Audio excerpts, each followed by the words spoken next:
got your note. You think something's wrong with Torgal? So you can read.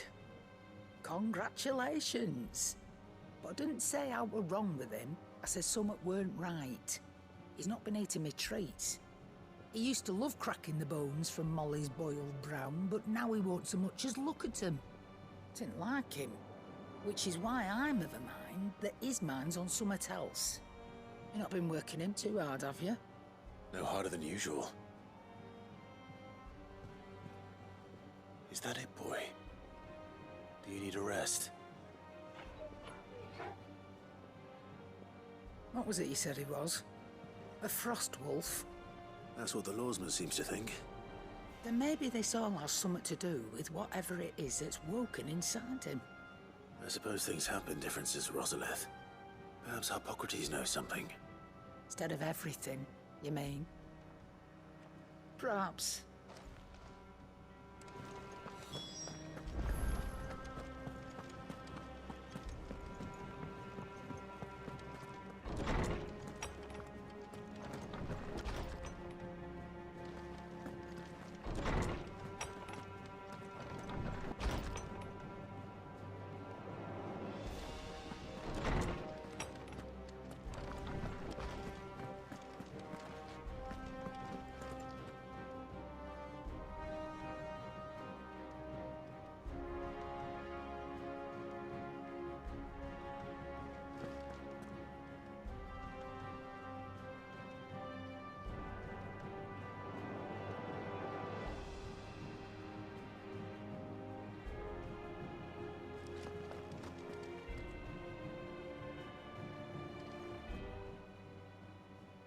Lawsman, I need to ask you about Torgal.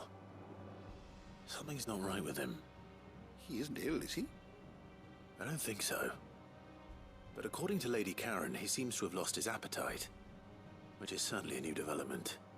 She says he's hardly been touching his bones of late, and she believes it may have something to do with what happened at Rosalith Castle.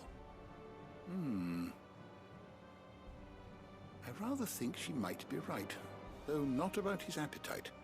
All canids are instinctively inclined to crack open bones for the rich marrow that resides within, and I see no reason why a frost wolf should be any different.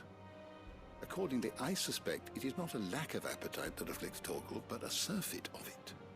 If we assume that his newfound magics require additional nourishment to sustain,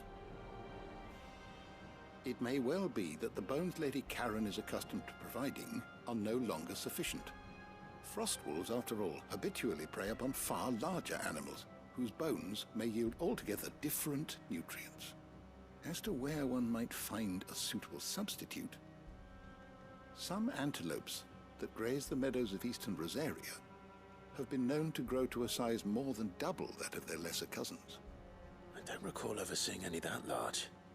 And little wonder. The oldest and largest such creatures rarely leave the safety of the highlands for fear of predators.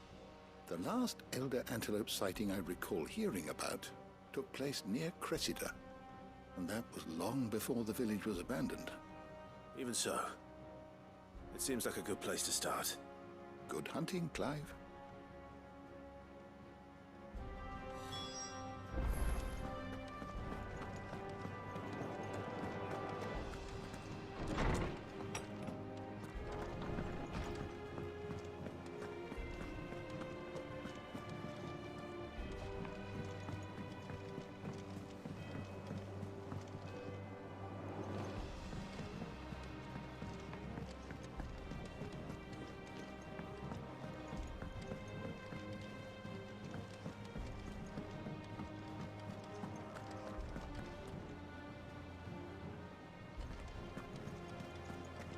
Is that the thing Tomes helped to build? Yeah. He said it was some sort of chimney stack. Must be quite a fireplace. Mid told me she was building a ship. Really? That's a ship? Let's sail it around the lake.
She had a man of Grieger mopping their brows.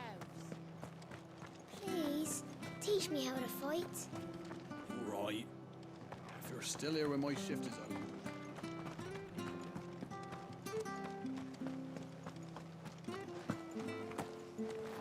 Naught but wild beasts this end. All their twisted talons and gruesome noises.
This one easy.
This one. To me!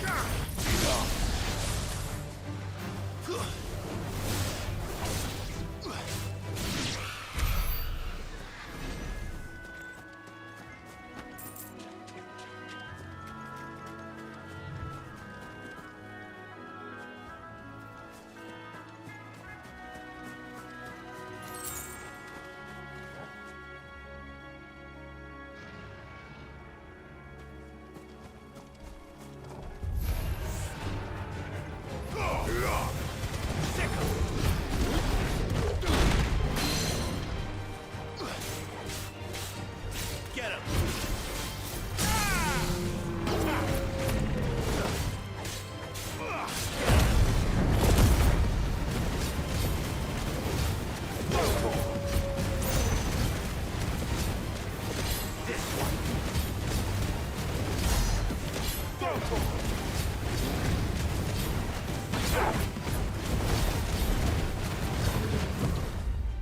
Over here!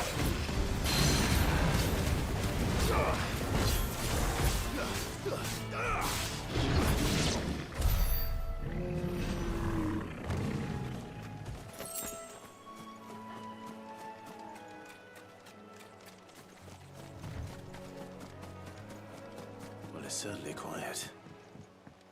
If I were a giant antelope, it would seem like just the place.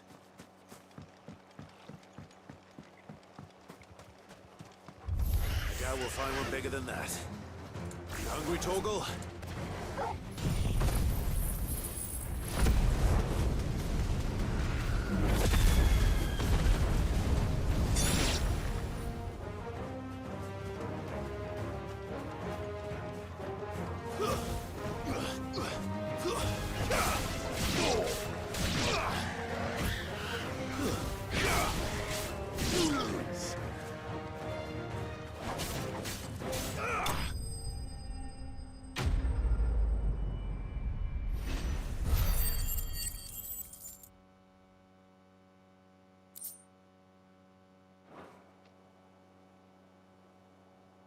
Now,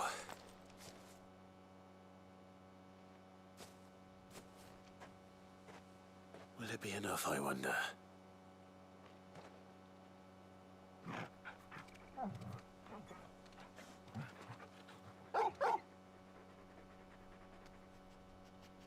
I say that answers my question, which means we owe the lawsmen our thanks.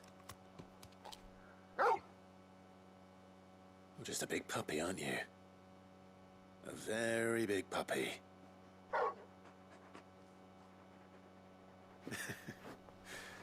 You do know you can take that with you, Torgal. Lady Karen will be relieved to hear you've got your appetite back. Come on, boy.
It seems this one has a little more life left in it.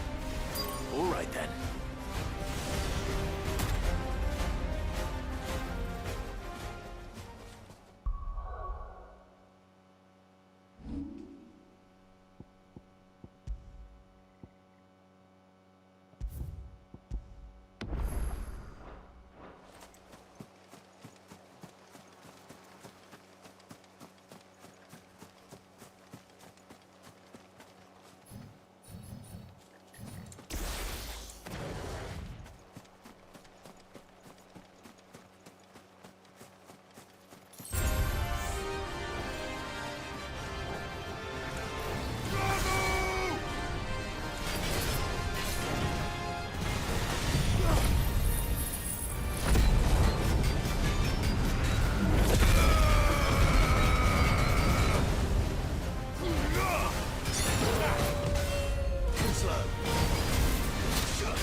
Back to sleep with you.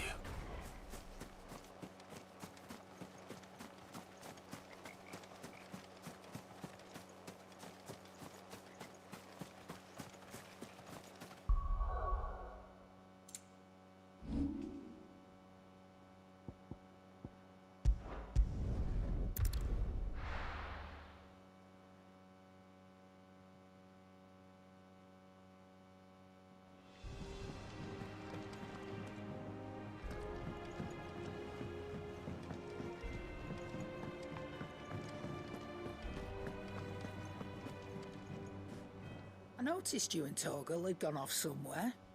Take him for a walk, did you? You could say that.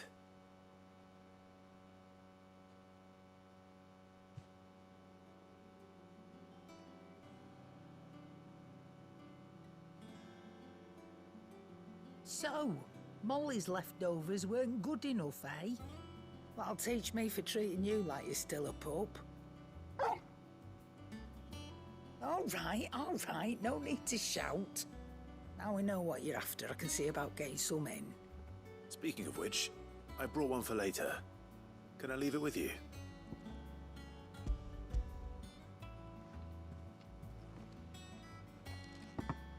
You can, aye. I'm nice like that. In return, you can thank Tomes for me. The bloody know-it-all. I was just on my way to see him.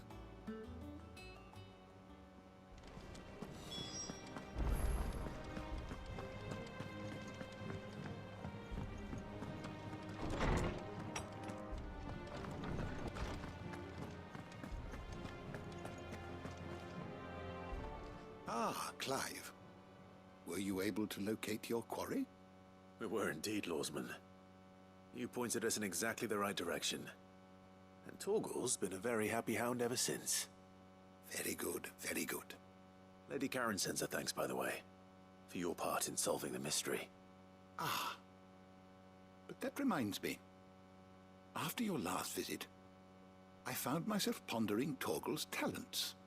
Do you recall our conversation concerning Lady Jill's role in Torgal's transformation?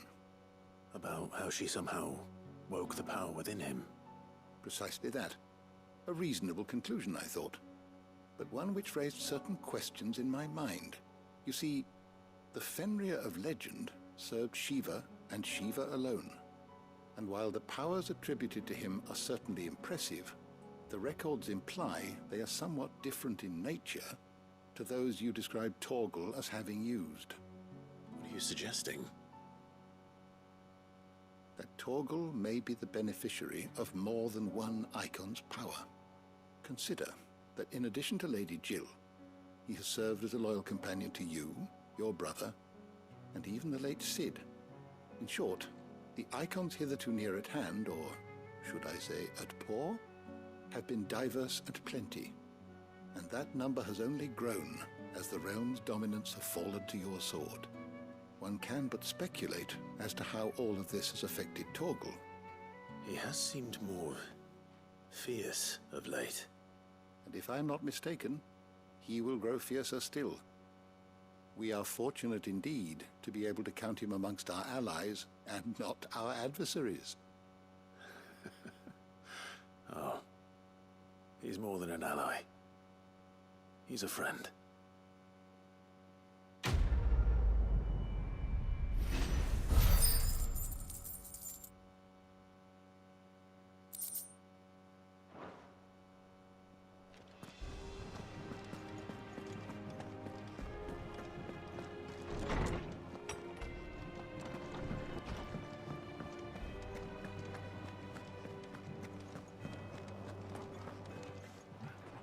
And what can I do for you?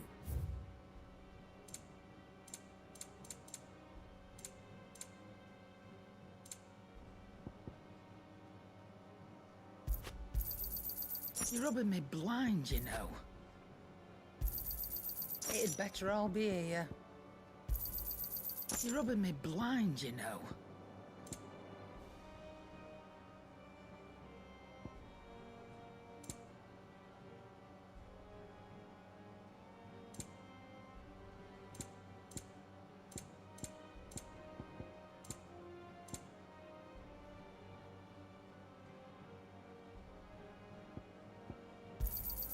You'll not find a better price than that.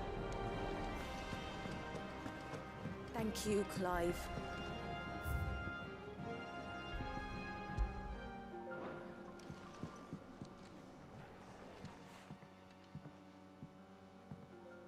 Cid! Look what the Cursebreakers brought back from Dalmekia. Said they were all the rage in Dalamil. Looks sort of funny if you ask me.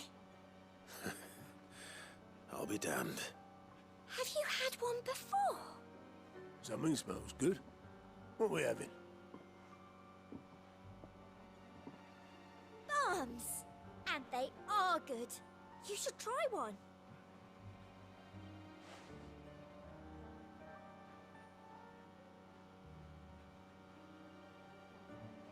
Eh? The bloody great hole in it. Who ate the rest? It's supposed to be hollow, silly. Haven't you ever seen Drake's Fang?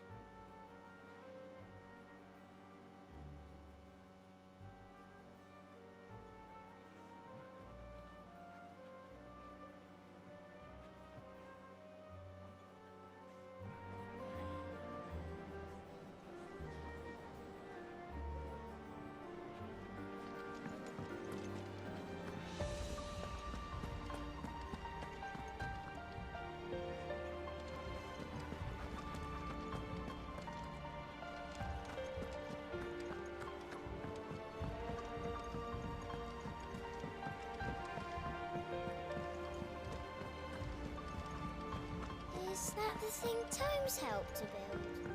Mid told me she was building a ship.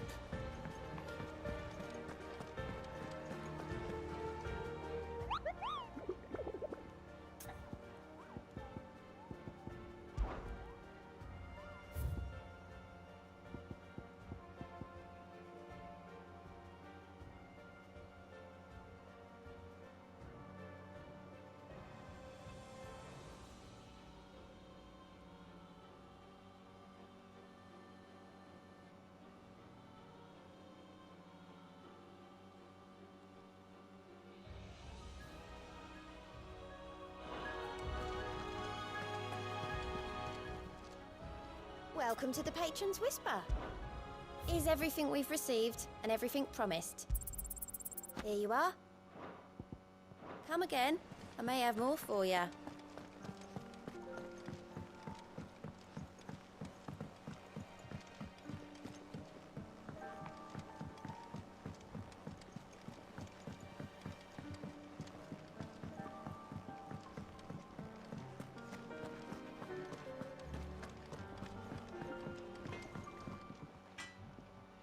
Blackthorn, do you have a moment? Not really, no. This won't take long. I just wanted to ask how you're getting on. August was worried about you, and you might still be doubting your craft, even after learning the trick of that cuirass. Is there something else weighing on your mind? Perhaps sharing your thoughts might help. That bastard's like a dog with a bone. Still, you've got a keen eye, I'll give him that. He's just, well, Karen showed me something. Something I've never seen before. And that was? A sword. An odd-looking thing with a single-edged blade. The metal itself wasn't anything to write home about, but fuck me, the edge on it. You could slice a man clean in two with a weapon like that, and he'd be halfway home before he even realized he'd been cut. So that's what's troubling you? No. Not troubling me exactly. More distracting. Can't stop thinking, how do you get an edge that sharp? It's driving me mad. And if you knew how to do it, we could arm the curse breakers with even better blades. That's about the size of it, yeah. I'll see what I can find out. Sharper swords are always welcome. And we can't have our master blacksmith being distracted. You're a soft touch, you know that. But I can't say I'm not grateful for it. Good luck, eh? Thank you. Let's see what Karen knows about this sword.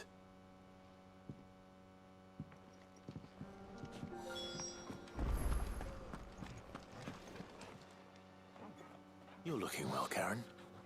What do you want? Out with it. I want to know about the sword you showed Blackthorn. Single-edged and extremely sharp. Running around after him again, are you? I suppose I am, yes. But I need to help him find out how to work an edge like that. It's driving him to distraction. Little wonder, I suppose. There's not many like that make it as far as the twins, and those that do go straight into private collections. Which made it nice and easy finding a buyer. Can you tell me who bought it? Where is it now? You think I tell people who my clients are? Suppose you're not likely to go nicking him off me, are you now? Fine. If you stop mooning at me like that. Lord Ignac's the man you want. Dalmekian bloke. Collects weapons and the like. And he's got more money than sense, which is why he's one of my favourite clients. Reckon he'll still be at the inn in Dalamil, where I left him. Thank you, Karen. Oh. And he's a touch eccentric. If you take my meaning. I appreciate the warning.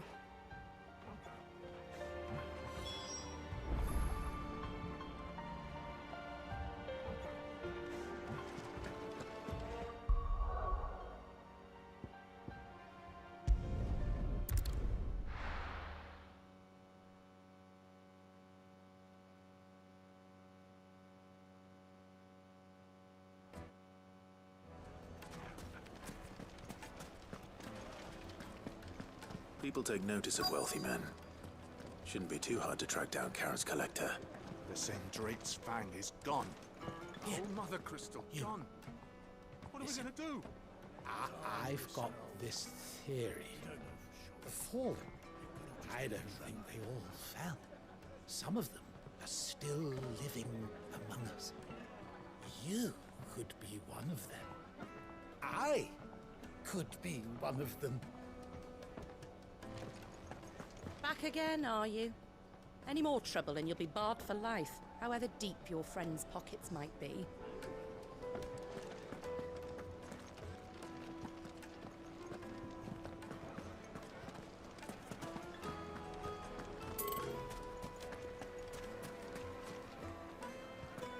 I take it Drake's fang was your doing, Sid.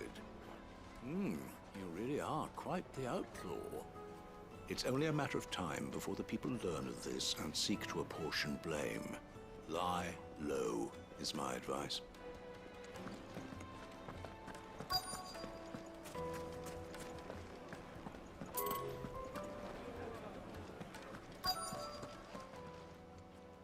My reputation will be ruined! Ruined! Calm yourself, Lord Ignac, I beg of you, before you do yourself a mischief. Pardon the intrusion, but... Out! Get out! I paid for these rooms so I wouldn't be disturbed. Leave me be! Please, allow me to apologize. His lordship is going through a difficult time, and he's never been fond of guests arriving unannounced. Radim! Get rid of the filthy oaf this instant! Very good, Lord Ignac. Would you mind stepping outside for a moment?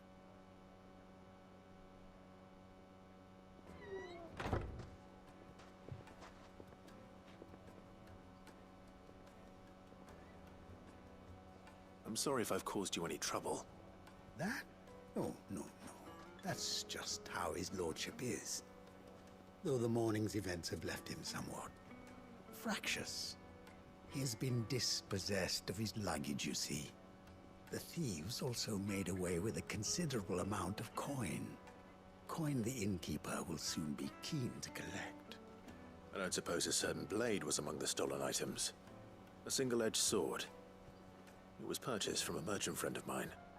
Ah, you know Lady Karen? Yes, I'm afraid it was. Then I'll retrieve Lord Ignac's luggage. But I have one condition. You have but to state it. You are welcome to anything that is within my power to grant. I want an audience with Lord Ignac. A few minutes should be enough. Then I'll be on my way. A condition I would be a fool to refuse. Of course, you shall have your audience. I don't suppose you saw where the thieves went? I did not, no. Though some discreet inquiries made on his lordship's behalf mean that I know where you might find them.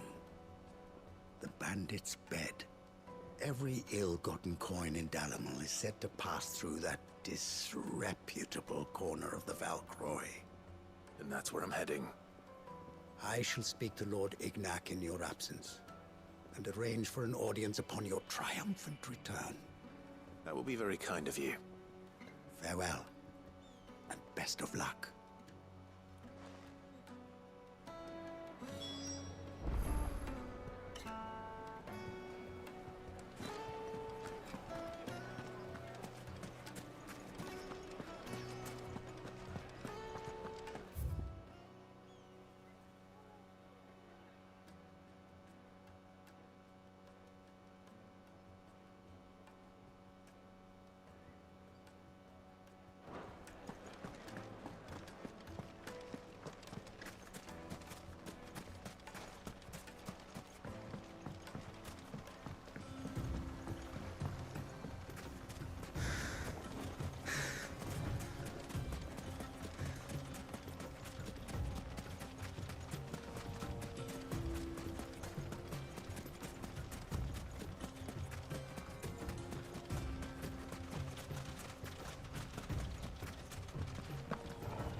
We've got company!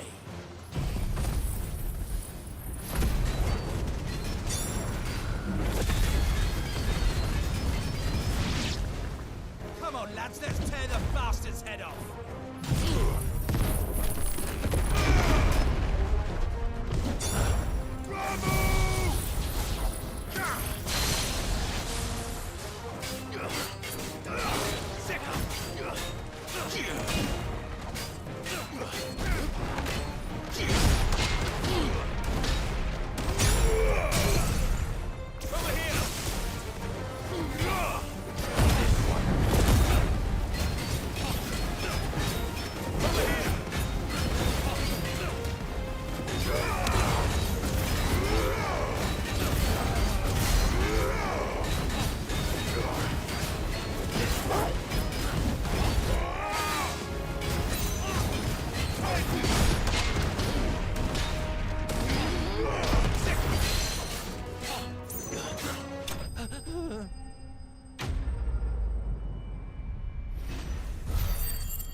This must be Ignac's luggage. Nothing seems to be damaged. All right. Let's get it back to Dalamil.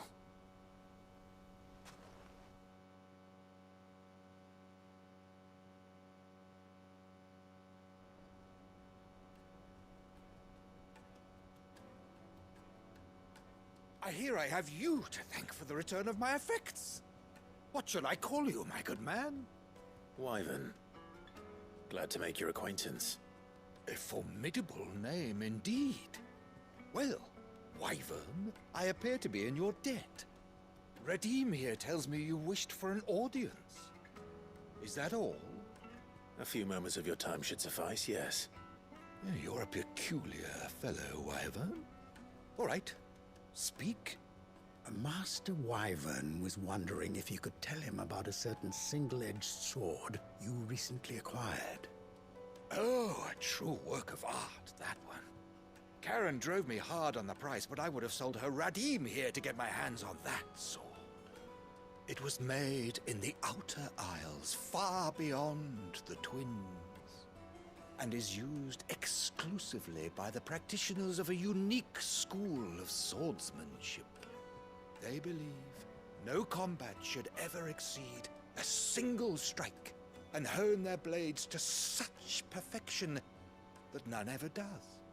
Each sword is made for that one perfect stroke, and for that stroke only. They crack upon a second blow. There's a brutal sort of beauty to it, really. But how do they hone such an edge? Fine question. Why, they use a whetstone, of course. Whetstones, rather. A whole array of them, ranging from the coarse to the fine. 10,000 licks with the sharpening stone, then 10,000 more. But it is the final stone which lends the blade its legendary sharpness. A mineral quite foreign to this great realm of ours. And that is the key. The secret ingredient. Wyvern, it occurs to me that my little lecture is hardly equal to services rendered. Take this, together with my regards. The very stone of which I spoke, far rarer among collectors than even the blade itself, and a far more fitting payment. Thank you. Pardon the intrusion, my lordship. However, it is long past time we prepared ourselves to depart. So it is. I am locked in bitter competition with a rival collector of curiosities. I am one step ahead of the unscrupulous scoundrel, but he is hard at my heels. And there are many other collectors out there. Too many to count, but only one do I consider my nemesis. Lord Byron Rosfield. And is a perennial thorn in my side. I can imagine. Farewell, Wyvern. May our paths cross again. Radim, we mustn't dawdle.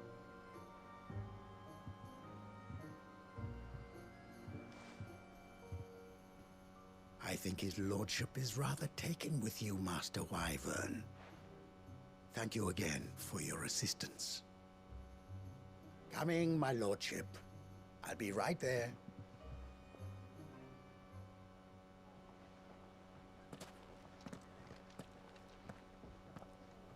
Trust Uncle Byron to find such an interesting rival. Now, let's see what Blackthorn makes of this whetstone, shall we?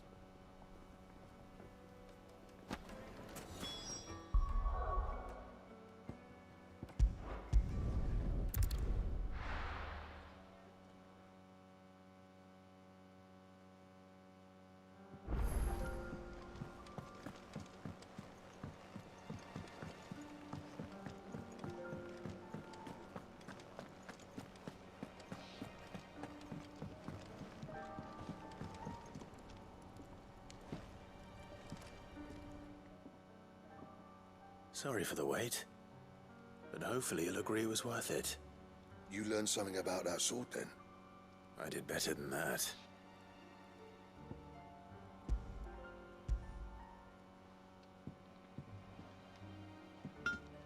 A whetstone? Yes, but not one you'll find anywhere in Valisthea.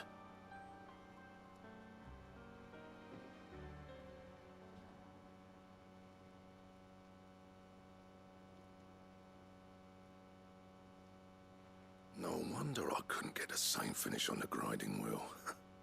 One hit and all done, eh? Might not be so bad if all you ever fought were duels. Good luck on the battlefield. Your second opponent would be your last, no matter how good you were. Even so, is there some way it could be used to give the Cursebreakers an edge? I think so, yeah. With this whetstone and the right kind of steel, I could probably even make a twin of the blade that rattled me. But there'd be no replacing this little rock once I worn it down to a sliver. I reckon we get a dozen swords from it, if that. Swords that the Cursebreakers wouldn't know how to wield properly, and that would see them through a single fire piece. Nah, no point trying to copy that thing. Be about as much use as a wax anvil. But finishing our blades with a whetstone this fine, now that's something to consider. And what's finer than fallen masonry, eh? Or more hard-wearing, for that matter. Just imagine it. Good Valisthean steel with an edge as sharp as any found in the Outer Isles.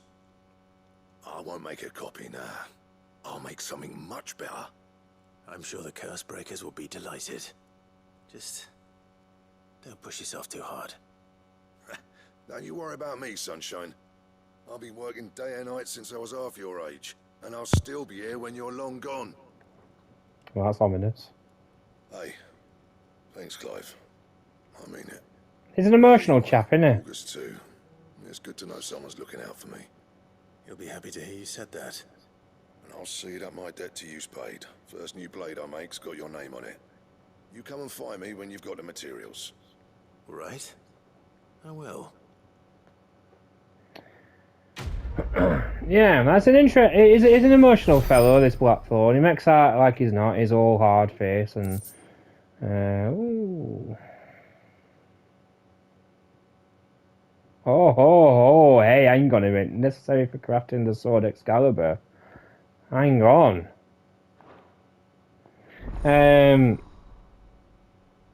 Oh, yes. But it's twice now we've had to go see him because he's being upset because he's, an item's come across him where he's like, oh, I can't make that. Complicated, dude. I already asked about him last time. I mean, what do I need? Bomb Ember. Excalibur. Ooh. Bomb Ember. I feel like I'll get one of those in the next episode, possibly, because we're going to fight a bomb as a side mission. So, yeah. Okay, right, fantastic. Well, thank you very much for watching, guys. It's been a pleasure as always. Let me know what you think of the new way of playing this game. Do you prefer streams or do you prefer these bite-sized episodes? Either way, leave a comment down below. Don't forget to rate the episode. And until next time, I'll see you there.